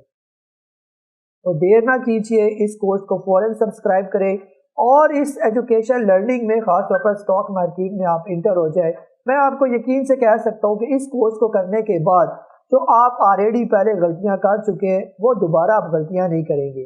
जहाँ हम लाखों पैसा बर्बाद करते हैं स्टॉक मार्केट में, अगर हम प्रॉपर सीख कर जब हम काम करेंगे तो यकीनन ऐसा हो ही नहीं सकता कि आप स्टॉक मार्केट में नुकसान उठाएं। बेच दें सपोज तो 0.15%, 10 दफा भी मिस्टेक करेंगे तो 1.15, और दूसरी तरफ स्टॉक तो जब नीचे आना शुरू होता है 2-3% तो ऐसे चला जाता है कि कोई बात ही नहीं है, और ऊपर तो जाने पे आए तो अपर लॉक तक चला जाता है। तो मेरे ख्याल से मैं इस नतीजे पहुंचूं कि बेचने से डरना नहीं चाहिए। जब मर्जी मतलब निकाल देना चाहिए, जैसे ही नीचे जाना शुरू गलती से भी हो जाए फिर बाय कर ले बंदा। तो ये बताइएगा, दूसरा वो जो अल्लाह ना करे कि डिफॉल्ट हो जाए, तो आप क्या समझते हैं कहाँ तक चली जाएगी मार्केट? जी जी सर, जो है बिल्कुल आपकी बात जो है वो अल्लाह कबूल करे कि अल्लाह ना करे कि हमारा मुल्क जो है वो डिफॉल्ट में जाए। ये नहीं कि वो पहली सिचुएशन है ना, फिर डिफॉल्ट में आप देखें ना वो श्रीलंका का क्या हाल हुआ है। ये इंपोर्ट आपकी बंद हो जाएगी, एक्सपोर्ट भी बिल्कुल यानी कि ख़त्म, तो क्या रह जाएगा पीछे ये हमारा ये। तो काफ़ी हद तक जब पाबंदियाँ जो है वो लगेंगी और फिर ये प्रॉब्लम होगी, लेकिन ऐसा लगता नहीं है कि ऐसी सिचुएशन जो है वो ये 22 करोड़ वाली आवाम को यानी कि ये पहुंचाने की कोशिश करेंगे ये। क्योंकि फिर आगे पीछे जो मुल्क है ना सिर्फ फिर वो मुतासिर होते हैं, बल्कि पूरा रीजन ही जो है वो इसमें जो है इफेक्ट होता है ये। तो इंशाल्लाह अल्लाह बेहतर करेगा, ऐसी सिचुएशन अल्लाह ना ही लाए और ना ही ऐसा हो ये। बहरहाल जो है वो जो ज़ाहिरी तौर पर तो आप दोनों जो है ना सिचुएशन में आपको तैयार होना चाहिए कि ये अगर हो गया तो क्या हो सकता है ये। यानी कि तस्वीर का दूसरा रुख भी जो है आपको पता होना चाहिए कि फिर आज जिस तरह हमारे मुल्क के हालात चल रहे हैं, वो सबको ही पता है कि इकोनॉमिकली जो है वो हमारा मुल्क जो है वो किन सिचुएशन में चल रही है। इसमें तो कोई दो राय नहीं है कि जो कंडीशन है इकोनॉमी की वो बहुत ही वर्स्ट कंडीशन जो है वो चल रही है। तभी ऐसे हालात बने हुए हैं कि हमें दर दर जो है दोबारा IMF के पास, फिर सऊदीया के पास, फिर कतर के पास आगे पीछे मिन्नतें करनी पड़ रही हैं कि थोड़ा पैसा दें ताकि हम थोड़ा बहुत मुल्क को चला सकें। ये हमारा तो यानी कि ऐसा होना चाहिए कि पूरा एक इकोनॉमिक कमीशन बनना चाहिए और सारे इदारों को, पूरे मुल्क को, बल्कि जितनी भी पॉलिटिकल पार्टीज है, चाहे वो अपोजिशन में है चाहे वो हुकूमत में है, कम अज कम जो है वो इकोनॉमिकली जो है वो उनको एक पेज पर होना चाहिए कि ऐसी कोई सिचुएशन ना आए कि जिससे हम लोग इस जो है वो पोजीशन पर चले जाएंगे। हुकूमत की पॉलिसियाँ चेंज होती रहती हैं, लेकिन कम अज कम जो इकोनॉमिक पॉलिसीज हैं वो कंटिन्यू होनी चाहिए। लेकिन यहाँ पर मुसीबत ये है कि आने वाली हुकूमत पिछलियों को गालियां दे रही होती है, और जो पिछलों वालों के जो काम होते हैं अगली वाली हुकूमत या तो जो है उसको ख़त्म कर देती है और अपने नए तजर्बे जो है वो करना शुरू कर देती है, जिसकी वजह से कोई इकोनॉमिकल स्टेबिलिटी जो है वो हमारे मुल्क में जो है वो नहीं आती। बाकी जितने भी कौमें तरक्की वाली वो पिछलों के काम को आगे कंटिन्यू करके लेके जाते रहते हैं और इससे मुल्क जो है वो तरक्की करते रहते हैं। लेकिन अभी असल में हम जो पॉलिटिकली जो है वो उस तरह मैच्योर नहीं हुए, अभी टाइम लग रहा है पॉलिटिकली, अभी हम बहुत ज्यादा इमेच्योर है। अभी 70 साल गुजर चुके हैं, लेकिन वो जो एक जमहूरी किस्म के मुल्क होते हैं उस तरह अभी क्या कैसे हम बिहेव करें, आप लोगों के सामने ही हमारे मुल्क की सिचुएशन है। कल भी बात हुई कि एक तो पोलराइजेशन हमारे मुल्क में अब क्रिएट हो गया है, जो कि एक वर्स्ट किस्म की सिचुएशन है ये। पहले तो चाहे अवाम में जो बड़े बड़े हुक्मरान होते थे उनको तो हम सुनते थे टीवी चैनल पर, एक दूसरे को गालियां दे रहे हैं, बुरा भला कह रहे हैं, लड़ रहे हैं। और अब तो ये हो गया कि घर के बंदे जो है आपस में जो है अम्मा अब्बा जो है वो कुछ कह रहे हैं और बच्चे जो है वो कुछ कह रहे हैं, और यही पॉलिटिकल, एक जो है वो नून लीग का है तो बच्चे जो है वो PTI के हैं। बच्चे जो अब्बा जी को समझाने की कोशिश कर रहे हैं, अब्बा जी बच्चों को कायल करने की कोशिश कर रहे हैं, तो ये घर के अंदर भी पोलराइजेशन क्रिएट हो गया ये। तो ये सिचुएशन जो है ये इंतहाई जो है वो मुल्क के लिए वर्स्ट किस्म की सिचुएशन है। आपस में खींचातानी जो है ऊपर के लेवल पर चल रही है, कुर्सी का जो है वो रस्साकशी चल रही है, और मुल्क की इकॉनमी की जो है वो किसी को जो है वो फिक्र नहीं है कि मुल्क का क्या बनेगा ये वाला। तो बहरहाल सर सिचुएशन सारी इसी तरह की है, तो बाकी देखते हैं अल्लाह बेहतर करेगा कि क्या बनता है ये। तो अगर खुदा न खासा इस तरह की वर्स्ट कंडीशन आई तो फिर वही वाली बात है कि इंडेक्स फिर 28,000 पर भी आपका नहीं रुकेगा, फिर ये 13, 14, 10,000 का इंडेक्स जो है बल्कि इंडेक्स चला था तकरीबन आज से कोई 20 साल पहले 8,000 7,000 से आपका इंडेक्स ने चलना शुरू किया था। फिर अगर इस तरह की वर्स्ट सिचुएशन आ गई तो फिर 8,000 7,000 का इंडेक्स आप देख लें। ऐसी भी सिचुएशन जो है होने को तो कुछ भी हो सकता है, जिस तरह अगर नीचे आ गए तो फिर ये लेवल पे अगर 28,000 इंडेक्स आपको दिखा सकता है तो 8,000 को दिखाने में क्यों नहीं दिखा सकता। अगर ये 8,000 से 53,000 तक जा सकता है तो 53,000 से वापस 8,000 में क्यों नहीं जा सकता ये। एक छोटा सा बच्चा जो खुद चल नहीं सकता वो बड़ा जवान होकर बूढ़ा हो जाता है, और बूढ़ा होने के बाद फिर वो चलने के काबिल नहीं रहता, तो अल्लाह ताला भी आपको दिखाता है कि तुम्हें मैंने दोबारा अपनी वही वाली कंडीशन में जो है वो कर दिया जहाँ पर तुम शुरू में थे। ये यानी खुद चल भी नहीं सकते थे, और बाज़ औक़ात जो बूढ़े लोग होते हैं वो खुद खा पी भी नहीं सकते। तो अल्लाह ताला यानी दुनिया को दिखाता है कि मैं वो सिचुएशन दोबारा भी जो है वो ला सकता हूँ। तो ये सारा जो है वो जिंदगी का एक खेल है, और मार्केट भी इसी का नाम है, तो कुछ भी हो सकता है यहाँ पर ये। तो बहरहाल अल्लाह बेहतर करे इस तरह का काम नहीं हो, और क्योंकि आप लोगों के बहुत ज़्यादा इन्वेस्टमेंट है स्टॉक मार्केट में, अगर इस तरह का क्राइसिस आ गया तो अच्छा खासा जो है वो लोग ट्रैप हो जाएंगे मार्केट के अंदर, और फिर अच्छा खासा लोगों का पैसा जो है वो स्टक ऑफ हो जाएगा ये। बाकी जो है जब भी आपको लगे कि अभी जो है वो मार्केट, जैसे भी हमने बात की कि मार्केट 42,700 ये इंपॉर्टेंट लेवल, अगर ये ब्रेक कर देती है और वैसे भी अभी टेक्निकल जो है वो प्रॉपर काम नहीं कर रहे, तो बेहतर ही यही है कि जहां पर आपका कैश फ्री हो सकता है अपना फिलहाल कैश फ्री करे। कल को जब IMF से आपको पैसा मिल गया, आगे पीछे मुल्कों से पैसा मिल गया, हुकूमत ये वाली थोड़े से अपने पाँव पर खड़ी हो गई, अगर आप चाहते हैं कि ये खड़ी हो जाए, अगर आप दूसरी पार्टी के हैं तो आप तो कभी भी नहीं चाहेंगे कि ये हुकूमत अपने पाँव पर खड़ी हो। अगर आप चाहते हैं कि ये थोड़ी सी स्टेबल हो जाए, कोई मुल्क थोड़ा स्टेबल की तरफ चला जाए, तो फिर तो मार्केट स्टेबल हो जाएगी। अदरवाइज जो है अगर कोई ये समझता है कि अभी फौरी तौर पर मुल्क में इलेक्शन हो जाए तो उससे हमारी मुल्क की किस्मत तब्दील हो जाएगी, तो मुझे फिलहाल लगता नहीं है कि अगर फौरी तौर पर इलेक्शन हो जाते हैं तो इकोनॉमिकली जो है हमारी मुल्क बेहतर हो जाएगा। ये इकोनॉमिकली फिलहाल बेहतर होने के चांस भी नजर नहीं आते। अगर मुल्क में for example let's suppose election हो भी जाते, अभी इलेक्शन हो जाते हैं और इसी तरह की जो है ये चूचू का मुरब्बा फिर बन जाता है, ये आधे नून को मिल जाते हैं, आधे PTI को मिल जाते हैं, आधे पीपल पार्टी को मिल जाते हैं, तो फिर क्या होगा, फिर आगे नेक्स्ट फिर क्या होगा, फिर ये लड़ाई झगड़ा और ये वाली सिचुएशन चलती रहेगी। उसके लिए कौन तैयार है ये वाला? तो बेहतर ये है कि या तो ये हुकूमत अपने आप को ये डिलीवर करे, या डिलीवर नहीं करती तो अगर ये 1.5 साल में नाकाम हो जाती है तो फिर दूसरी पार्टी को अक्सरियत मिले, तो फिर जाके कोई थोड़ी बहुत आगे पॉलिसीज बेहतर हो सकती है। या फिर ये है कि ये हुकूमत अगर 1.5 साल में कामयाब हो जाती है और अगले इलेक्शन में भी मेजोरिटी लेकर आ जाती है, कोई स्टेबल गवर्नमेंट जब तक नहीं आएगी तब तक हमारे मुल्क के हालात बेहतर नहीं हो सकते। ये अगर इसी तरह के इत्तेहादियों को और जॉइंट कोलिशन से गवर्नमेंट अगर नेक्स्ट भी बनी तो फिर यही हालात मुल्क के रहने और फिर भी अगली हुकूमत के लिए बड़े डिसीजन करना जो है फिर मुश्किल हो जाएगा। जी आदिल साहब लाहौर से आपको अनम्यूट कर रहा हूँ मैं।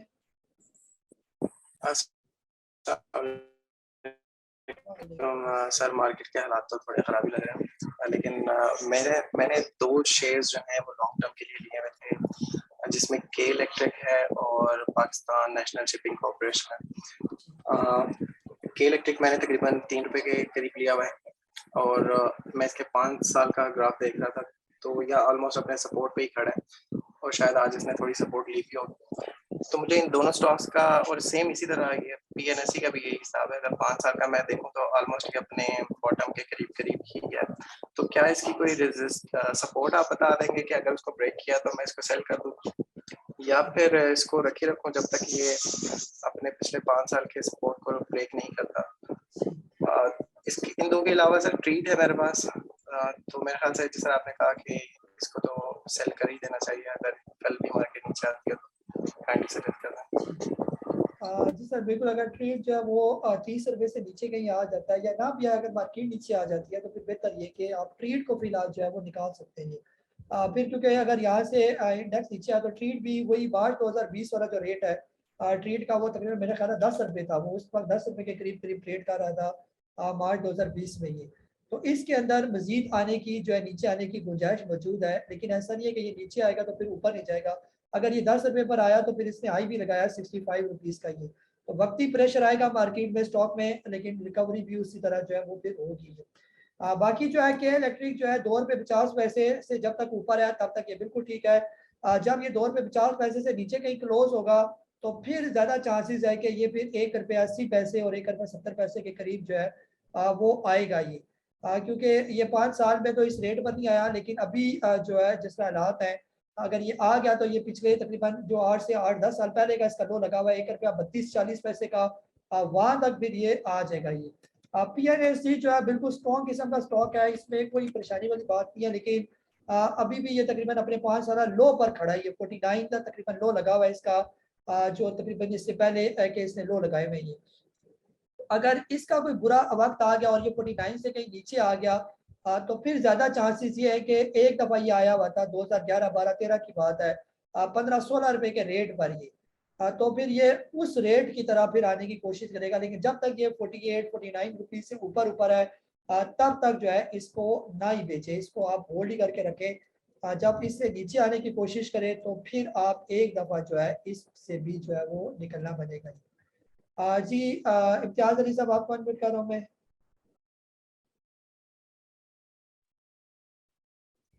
जी अस्सलाम वालेकुम काजी साहब।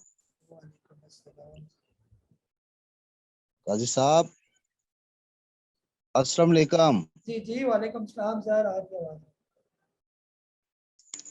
जी काजी साहब मैंने तो आपको दिन को मैसेज किया था, सारी पोजीशन तो वैसे तो जो आपने स्टॉक बताए उनमें NRL और ईफट और कैपको पे मेरी नज़र है। आप इनको किस तरह देख रहे हैं? इनकी मतलब है कि बाइंग जब आप कॉल देंगे तो, क्योंकि आपके बाइंग कॉल में ये ईफट भी नहीं है, कैपको भी नहीं है, तो उस टाइम मतलब है हमें इनका आप से दोबारा पता करना पड़ेगा या आप इनको अपने इसमें ऐड कर देंगे? जी सर, जो है ना इनके बस रेट आप अपने जहन में रखें ना, उस पे जब आ जाए तो बस आप उनको ले लेंगे। कैपको पर आपकी अगर नज़र है तो कैपको जब भी आने वाले दिनों में 20 रुपए से नीचे नीचे जब ट्रेड करने लगे, 20 रुपए से नीचे, अभी ये 27 रुपए पर है, ये जब ये 20 रुपए से नीचे ट्रेड करने लगेगा तब मैं ना भी अगर आपसे जो है वो इसको कैपको के बारे में कहूँ तो आपने या तो पूछ लेना है या फिर मेरे पूछे बगैर ही 20 रुपए से नीचे जब आ जाए तो इसको आप ले लें बस। एफर्ट की अगर हम लोग बात करें तो एफर्ट जो है अगर आने वाले दिनों में ये आ जाता है तकरीबन 60 रुपए या इससे नीचे कहीं, तो बजाय तो कुछ को तो ऐसा लग रहा होगा कि ये मैं मजाक कर रहा हूँ, ये 60 रुपए से नीचे नहीं आ सकता, लेकिन अगर हालात ख़राब हुए तो ये 60 रुपए से भी नीचे आ जाएगा। तो जब कभी ये 60 रुपए से नीचे आ जाए तो वहाँ पर आप बगैर पूछे भी इसके अंदर एंट्री ले सकते हैं। आ जाए तो पूछ लें और ना भी पूछे तो भी इसके अंदर एंट्री बन गई है। NRL जो है नेशनल रिफाइनरी, अगर मार्केट जरा सी गिरी, महीना है किसी तरह हालात चलते रहे तो 100 रुपए के नीचे नीचे ये आना शुरू हो जाएगा। जो ही 100 रुपए से नीचे आएगा तो हम भी आपको रिकमेंड करेंगे NRL खास तौर पर, और ना भी अगर याद ना रहे तो आप जो है वो रिमाइंड करवा दें तो इंशाल्लाह आपको हम गाइड कर देंगे। तो बस ये लेवल है, इन लेवल्स तक आने का वेट करें बस, जो रेट बताए हुए हैं। जी ख्वाजा माजिद साहब आपको अनम्यूट कर रहा हूँ मैं। अस्सलाम वालेकुम सर। वालेकुम अस्सलाम। सर काफ़ी अर्सा मैं बस हाजिर रहा हूँ, तो बस आज आपका वो मैसेज भी सुना, तो मेरे पास ये ट्रीट का और कैप्को के बारे में तो अभी आपने बता दिया है। मुझे ज़रा क्लेवर के बारे में क्लियर कर दें। 26 की बाइंग है मेरी, और मेरे पास ये पेनी स्टॉक में PIA और पैस हैं और WTL। पैस और ये 3.5 के हेर फेर में मेरे पास हैं पैस और ये PIA है। तो जो WTL है वो 2 रुपये 20 पैसे है। तो इनके बारे में काइंडली कुछ थोड़ा सा बता दें कि क्या इनमें से कुछ 50% करके मजीद वेट करूँ या पड़े रहें। जी सर, बिल्कुल इनको 50% बेच कर जो है ना ये स्टॉक नीचे के लेवल पर आप दे सकते हैं, लेकिन अभी थोड़ा सा वेट कर जाए। कल के दिन जो है जब आप देखें आने वाले दिनों में जब भी मार्केट 42,700 से नीचे कहीं आ जाए, तो बस फिर एक दफ़ा जो है ना इनके अंदर से चाहे 50% निकालें या सारे निकाल दें, और फिर जब ये बेच देंगे तो ये स्टॉक जब नीचे आ जाएंगे, फॉर एग्जाम्पल WTL जो है 1 रुपया ये से नीचे आ जाएगा तो वहाँ पर आप फिर इसको बाय करें। और इसी तरह पेश जो है अभी आ गया 2 रुपये 97 पैसे, और अगर ये आ जाता है तकरीबन 2 रुपये और 2 रुपये 1 रुपये 80 पैसे 1 रुपये 90 पैसे के करीब करीब, तो वहाँ पर दोबारा भी इसके अंदर जो है वो एंट्री बन सकती है। ये तो आने में ये आ सकता है। ये अभी मार्च 2020 में ये 1 रुपये पर आ गया था पेस, तो अगर ये पेस 1 रुपये पर आ जाता है और तो फिर तो WTL भी आपको लेने की जरूरत नहीं है, फिर यही पेस ही ले ले 1 रुपये का। जब यही स्टॉक 1 रुपये पर आ गया तो फिर उसका WTL में इतना ज़्यादा फिर गेन का भी नजर आएगा, पेस जल्दी रिकवर कर देगा। ये पेस अभी रिसेंटली 1 रुपये पर आया था, फिर ये 8-9 रुपये का तकरीबन 8.5 रुपये का इसने हाई भी लगाया था ये। तो ये तब बेचे जब इंडेक्स 42,700 से जो ही नीचे आए तो आप एक दफ़ा निकाल दें, क्योंकि अगर फिर नीचे आ गया इंडेक्स का मतलब ये कि बिल्कुल इंडेक्स टेक्निकली फारग हो चुका है। बाकी जो है क्लोवर जो है अभी 19 रुपये से जब तक ऊपर है इसको रखी रखें। जब ये 19 रुपये से नीचे कहीं आ गया तो इससे भी आप एक दफ़ा निकल जाएंगे। फिर जब ये कहीं 8 रुपये 10 रुपये पर आ जाएगा तो वहाँ पर दोबारा आप इसके अंदर बाय कर सकते हैं। जी अली जहाँ साहब लाहौर से आपको अनम्यूट कर रहा हूँ मैं। अस्सलाम वालेकुम काजी साहब। अच्छा काजी साहब, हालात तो इतने अच्छे नहीं, मगर 42,700 की जब स्पोर्ट टूटी और आपका मैसेज मिला तो मैंने तो सेल आउट कर दिया था, मगर एंड पे शार्प रिकवरी आई और 42,700 से ऊपर चली गई मार्केट। तो अब मैं उनको बाय बैक करूं अगर ये सपोर्ट लेती है या क्या है? मेरे पास NRL था, के इलेक्ट्रिक था और वेव्स था। जी सर, फिलहाल बाय ना करें ना, क्योंकि अभी जो थोड़ी बहुत बाइंग नजर आई है वो फॉरेन की तरफ से बाइंग नजर आई है। ये तो अभी जो है वो फॉरेन की बाइंग भी इतनी जो है वो नहीं कह सकते कि बहुत जबरदस्त बाइंग है उनकी ना। तो आज उन्होंने बाइंग की, हो सकता है कल परसों फिर वो अपना माल बेचने में लगे। अभी खासकर इंडिविजुअल अपना माल बेचने को लगा हुआ है। तो फिलहाल जो है उस तरह मार्केट के अंदर सपोर्ट नहीं है ये। फॉरेन भी क्या देकर बाय कर होगा, वो भी इसी तरह जो है वो थोड़ा बहुत उसने देखा होगा कि मार्केट नीचे है तो हम इसको बाय कर लेते हैं। तो अदरवाइज जो है जब तक किसी स्ट्रॉन्ग किस्म की इंस्टीट्यूशन की तरफ से बाइंग नहीं आ जाती और प्रॉपर नजर नहीं आएगी उनकी बाइंग, उनकी बाइंग तब नजर आएगी जब जो है वो स्टॉक के वॉल्यूम भी होंगे और अच्छे खासे स्टॉक हेल्दी ऊपर मार्केट ऊपर भी जाएगी, तब प्रॉपर पता चलेगा कि जी इंश्योरेंस कंपनीज ने या ब्रोकर फर्म ने या म्यूचुअल फंड्स ने प्रॉपर तरीके से बाइंग की या ब्रोकर फर्म ने बाइंग की, तब इनकी तरफ से अच्छी हेल्दी किस्म की बाइंग नजर आएगी। तो फिर कोई समझा जाएगा कि अब ऐसा ऐसा बाइंग आना शुरू हो गया। लेकिन ये नहीं कि एक दिन बाय हो तो अगले दिन सेल हो जाए, इसको बाइंग नहीं कहा जाता ये। अब जब तक मार्केट 44,400 से जब तक ऊपर नहीं आ जाती तब तक बेहतर ये है कि जो बेच दिया उसको बाद छोड़ दे, आप थोड़ा सा सब्र करें और उसके बाद देखेंगे कि क्या बनता है मार्केट का। जी आमिर शहजाद साहब आपको अनम्यूट कर रहा हूँ मैं। अस्सलाम वालेकुम काजी भाई, क्या हाल है, कैसे हैं, ठीक है? वालेकुम अस्सलाम, बढ़िया सर, ठीक-ठाक। अच्छा काजी भाई, एक कॉमन सा क्वेश्चन पूछना था कि जितने भी पेनी स्टॉक हैं, के इलेक्ट्रिक हो गया, कोसम हो गया, पेस हो गया, इनके फंडामेंटल्स जरा काइंडली मतलब बस बता दें कि अच्छे हैं, मतलब इनके अपने फंडामेंटल्स वगैरह पीए वगैरह हो गया। पीए तो मुझे लगता है अच्छा है स्टॉक है, बाकी तो काइंडली बस ये बता दें। हाँ जी सर, बिल्कुल जो है ना ये तीनों स्टॉक बहुत अच्छे हैं ना। कोसम खास तौर पर जो है ये तो अभी प्रॉफिट में चली गई है कंपनी ना। इसके अलावा के इलेक्ट्रिक भी प्रॉफिट वाली कंपनी है, पीआईए थोड़ा लॉस में है कंपनी। लेकिन अगर इसका स्टॉक 3 रुपए से नीचे नीचे कहीं आ जाता है, अभी पता नहीं कितने 3 रुपए के करीब तो ये पहुंच गया था, 3 रुपए 47 पैसे पर। और अगर आने वाले दिनों में पीआईए 3 रुपए से नीचे आ जाता है और ये तकरीबन इससे पहले जो नीचे आने वाली जो इसकी पोजीशन है तकरीबन 3 रुपए 20 पैसे पर आया हुआ है। अगर ये जिस टाइम ये अपनी ये सपोर्ट तोड़ेगा तो ये आ जाएगा तकरीबन 2 रुपए 20 पैसे पर। ये तो ये वो वाले लो हैं जब ये 2013-14 में इस लेवल पर आया हुआ था ये। तो यहाँ पर भी ये काफी जबरदस्त किस्म का यानी कि ये स्टॉक बनेगा और इसके अंदर अच्छा खासा गेन मिलेगा।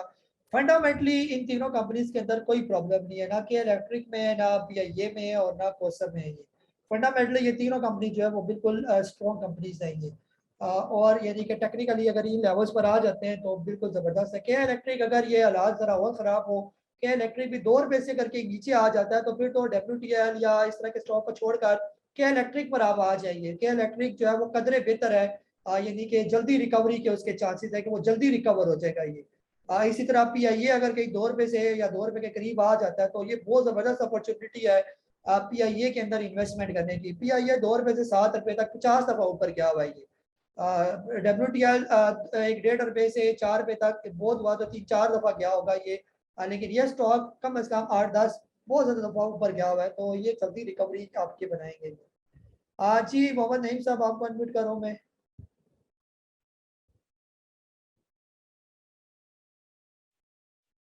जी नईम साहब।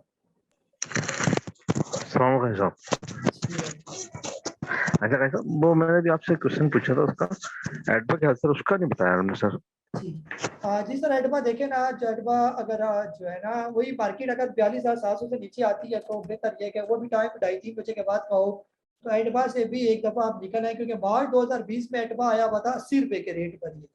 तो फिर अगर ये यहाँ से टूटा तो ये 80 रुपए पर आ जाएगा, तो फिर वहाँ 80 रुपए पर लेना ज्यादा बेहतर है बजाय इसके कि आपने 200 कितने का जितने का लिया हुआ है वहां तक आप उसका इंतजार करें। जैसे अभी आज भी ऑडियो मैसेज में मैंने आपको एक मिसाल दी थी, मोटी मोटी सी एक मिसाल दी थी, अगर वो आपको समझ आ गया है तो वो यानी कि वो बेहतर है ये बजाय इसके कि हम जो है अगले 2 साल के लिए बैठे रहे अपने स्टॉक को लेकर के उस रेट पर आएंगे तो फिर पैसे बराबर होंगे। तो बेहतर नहीं है कि वो वाली पोजीशन बनाए जैसे मैंने आपको ऑडियो मैसेज में समझाया है। जी तसद्दुक़ गोंदल साहब आपको अनम्यूट कर रहा हूँ मैं। अस्सलाम वालेकुम सर जी।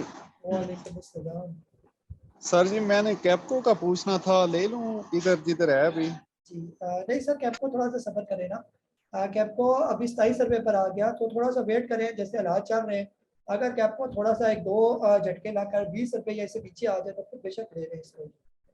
जी इमरान खान साहब हैदराबाद से। जी इमरान खान साहब। अस्सलाम वालेकुम सर। वालेकुम अस्सलाम सर।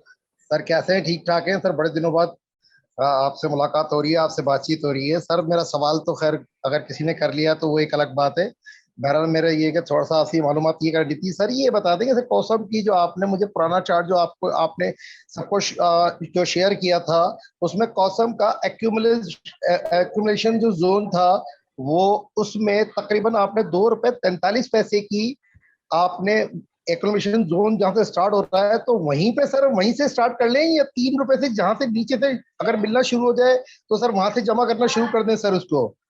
जी सर थैंक बिल्कुल यू सर। जी जी सर, इस तरह है ना, अभी जिस स्पीड के साथ मौसम नीचे आ रहा है ना, आज भी तकरीबन 10% जो है वो नीचे आ गया ये। और अनाज भी जो है वो फिलहाल ना मुल्क के बेहतर नजर आ रहे हैं ना मार्केट के बेहतर नजर आ रहे हैं ये। तो बेहतर ये है कि फिलहाल थोड़ा सा सब्र करें, इसको ₹2 जो है वो 43 तक आने दें एक दफा। अगर ₹2.43 पर रुक जाता है तो वहां पर बाइंग बनेगी, अगर वहां पर नहीं रुकता तो ये स्टॉक भी ₹1 पर जो है वो आपको मिलेगा ये। और कॉसम अगर ₹1 पर आ जाता है या ₹1.50 के बीच में आ जाता है तो इससे जो है वो बेस्ट पेनी स्टॉक, इससे यानी कि ये हो गया आप, या ये हो गया के इलेक्ट्रिक हो गया, यानी कि ये सारे आइडियल किस्म के स्टॉक जो है ये फिर बनेंगे और अच्छा खासा पैसा जो है वो आपको दे सकते हैं ये। इवन WTL जो है वो, उसमें लोग मायूस हो, WTL भी अगर इवन के ₹1 से नीचे कहीं आ जाता है, 0.70 ₹80 पर आ जाता है तो वहां पर भी वो जबरदस्त है ये। और 70 पैसे से ये दोबारा जब ₹2.5-3 पर जाएगा तो अच्छा खासा परसेंटेज वाइज जो है प्रॉफिट जो है वो आपको दिखाएगा ये। जी चैट बॉक्स के सवाल है वो ले लेता हूँ, और तकरीबन आप लोगों के सारे हो चुके हैं ये। राशिद अजीज साहब कह रहे हैं कि नेशनल रिफाइनरी 273 की बाइंग है, पोर्टफोलियो 22% जो है नेगेटिव हो गया है। आज भी पैनिक में सेल नहीं किया, होल्ड करूँ, सेल करूँ या और ऐड करूँ आफ्टर 1 और 2 ग्रीन कैंडल्स, आपका मशवरा क्या है? जी सर जो है वो कल देख लेना, अगर NRL के अंदर कल के दिन अगर कोई रिकवरी आ जाती है ये, जैसे आज आखिरी टाइम जो है थोड़ी बहुत रिकवरी आई है, तो NRL के अंदर भी थोड़ी सी रिकवरी आखिरी टाइम आई है। जैसे NRL पहुंच गया था तकरीबन ₹212 के करीब करीब, और फिर आहिस्ता आहिस्ता ₹215 पर इसकी क्लोजिंग हुई है। और अगर आने वाले दिनों में ये 222-23 से ऊपर जिस टाइम भी ये निकल गया तो फिर हो सकता है इसके अंदर भी बाउंस बैक आ जाएगी। तो तब आप जो है अगर और लेना हो तो फिर आप जो है इसको लेने का सोच सकते हैं, और इंडेक्स भी तकरीबन 44,400 से ऊपर ट्रेड करना शुरू हो जाए। लेकिन अगर कल या परसों या आने वाले दिनों में यही NRL ₹210 से नीचे आना शुरू हो गया तो फिर बेहतर ये है कि एक दफा जो है वो फिर NRL से भी आपको निकलना पड़ेगा, या इवन के 200 तक भी आप इसका वेट कर सकते हैं। फिर 200 से नीचे अगर ये आ गया तो फिर वही ₹80-90 पर ही आ जाएगा ये, तो ₹80-90 पर लेना ज्यादा बेहतर है, बजाय इसके कि आप जो है वो 270 का लिया हुआ ₹80 पर आए और फिर ₹80 तक फिर वेट करके दोबारा 270 तक इसको लाया जाए और फिर आप बराबर में इसको निकालें, तो वो काफी टाइम आपका ये जाया करेगा। जी मोहम्मद नदीम साहब कह रहे हैं यूसफ वेविंग और यूनिटी का बाइंग जोन बता दें। सर जिस तरह यूसफ वेविंग जो है वो नीचे आ रहा है तो मोस्ट प्रोबेबली जो है यूसफ वेविंग आ जाएगा तकरीबन ₹3 या ₹3 से नीचे नीचे ही है। जब ये ₹3 से नीचे आना शुरू हो जाएगा तो वहां पर सही प्रॉपर इसका बाइंग जोन जो है वो स्टार्ट हो जाएगा ये। यूनिटी जो है, यूनिटी फिलहाल जो है अभी ₹21 पर है। फूड सेक्टर की खबरें अच्छी थी, लेकिन जैसे मुल्क के हालात चल रहे हैं ऐसे में जो है वो मार्केट भी फिर उस तरह परफॉर्म नहीं करी, तो यूनिटी जो है वो तकरीबन आ जाएगा अगर ऐसे हालात रहे। मार्च 2020 वाला जो यूनिटी का रेट था वो था तकरीबन ₹8 का ये। तो जब ये तकरीबन ₹10 से नीचे आना शुरू हो जाएगा आने वाले कुछ ही महीनों में, तो वहां पर आप यूनिटी को लेना शुरू कर दें, वही इसका बाइंग जोन बनेगा प्रॉपर। जी इसके बाद नईम साहब कह रहे हैं अटक रिफाइनरी का बता दें मजीद कितना नीचे जा सकते हैं। सर अटक रिफाइनरी मजीद जो है वो अभी बताया कि ₹60 तक जो है ये आ सकता है।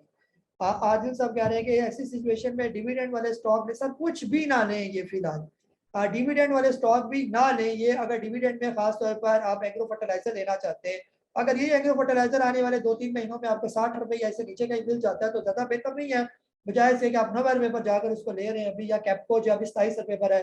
अगर आने वाले कुछ ही दिनों या महीनों में यही जो है वो कैप्को जो है ₹20 से नीचे आ जाए तो वो ज्यादा बेहतर नहीं है कि आप वहां पर लेंगे, तो वो डिविडेंड भी अगर 2 साल भी आपको डिविडेंड मिलेगा तो आपके पैसे जो है वो बराबर हो जाएंगे इसलिए।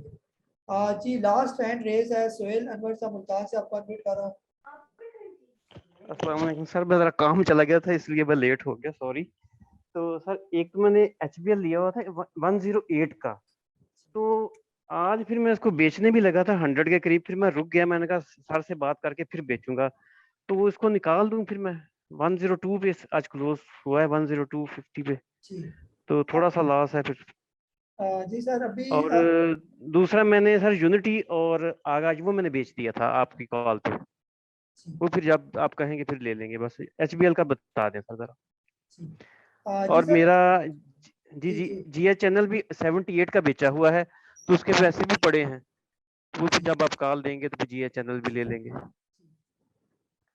जी सर बिल्कुल जो है ना HPL जो है ना अगर आप देखेंगे फिलहाल जो अभी रिसेंट जो इसने अपनी सपोर्ट तोड़ी है ना वो तकरीबन 108 की सपोर्ट तोड़ के जो है वो नीचे आया हुआ है ये।